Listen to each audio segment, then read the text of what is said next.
زندگی ملے گی. آپ میں سے کتنے لوگ ایسے ہیں جو دعائے عہد پڑھتے ہیں؟ کچھ لوگ ہیں نا دعائے عہد بھی پڑھتے ہوں گے صبح کے وقت. ان حال بینی و بینہ الموت الذی جعلتہ علی عبادک حتما مقضیا. پالنے والے، اگر میرے اور میرے امام کے درمیان موت واقع ہو جائے، الذی جعلتہ علی عبادک حتما مقضیا، کہ جس موت کو تو نے اپنے بندوں کے لیے لازمی اور ضروری قرار دیا ہے، فَأَخْرِجْنِي مِنْ قَبْرِي، اے میرے پروردگار مجھے میری قبر سے نکالنا. شاہرن سیفی، اس حالت میں نکالنا، یعنی کب کے ظہور کے عالم کی بات کر رہا ہوں. اب یہ ہماری رجعت ہے. مومنین محض جو زندہ کیے جائیں گے ان کا تذکرہ ہے. فاخرجنی من قبری، تو مجھے پروردگار میری قبر سے نکال لینا. شاہرن سیفی، اس حالت میں کہ میں تلوار لیے ہوئے برآمد ہوں. ظاہر ہے کہ اس زمانے میں لوگوں کو یہ بتانا ہے کہ اسلحہ لیے ہوئے مرنے والے مومنین اپنی قبروں سے ظہور کے زمانے میں اسلحہ لیے ہوئے نکلے. مجردن قناتی، اپنے عصا کے اوپر تکیہ کیے ہوئے. ملبین دعوت الدائی فی الحاضر والبادی، اور اپنے مولا کی آواز کے اوپر لبیک کہتے ہوئے نکلے. فاخرجنی من قبری معتذرا کفنی شاعرا سیفی مجردا قناتی ملبیا دعوت الدائی فی الحاضر والبادی. یہ کیا اشارہ ہے؟ یہ اشارہ ہے یہ کہ ایمان کی وادی میں اگر اہل بیت کی محبت دلوں میں سمائی ہو تو موت کے بعد بھی ہمیں زندگی ملے گی، بشرطے کہ ہمارا ایمان ظہور کر رہا. یہ ہماری رجعت ہے کہ ہم آئیں گے اور امام کی آواز پر لبیک کہتے ہوئے اٹھیں گے، قبروں سے نکلیں گے. ایک صلوات پڑھیں محمد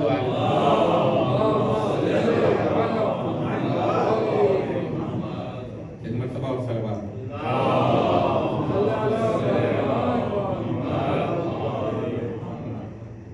سورہ بقرہ کی آیت نمبر 28 ہے. کیف تکفرون باللہ وکنتم امواتا فاحیاکم ثم یمیتکم ثم یحییکم ثم الیہ ترجعون. اللہ کیا انکار تم کب تک کرو گے؟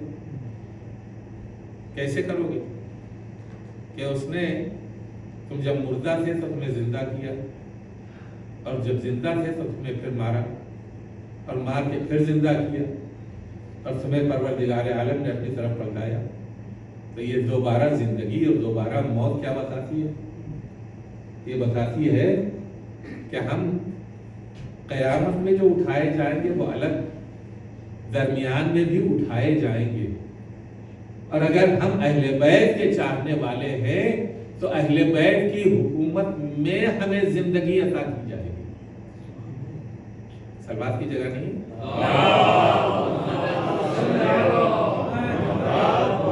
اہل بیت کی حکومت میں ہمیں زندگی عطا کی. یہ خالص عقیدہ ہے، یہ عامہ کے یہاں نہیں پایا جاتا. خالص شیعوں کا عقیدہ ہے کہ ہم رجعت میں اپنی قبروں سے اٹھائے جائیں. تو اب اس منزل کے اوپر ہم دیکھتے کہ ایک مناظرہ ہوا ہے مومن طاق کا ابو حنیفہ سے. ابو حنیفہ نے طرز کے ساتھ کہا مومن طاق سے کہ بھائی تمہارے یہاں رجعت کا عقیدہ ہے،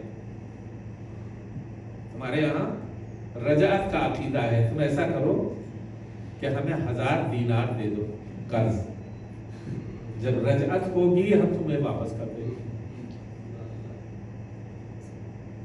جناب مومن طاق نے کہا بالکل میں تیار ہوں تمہیں دینے کے لیے، لیکن مجھے اس بات کا یقین نہیں ہے کہ تم انسان بن کر کے نکلو گے.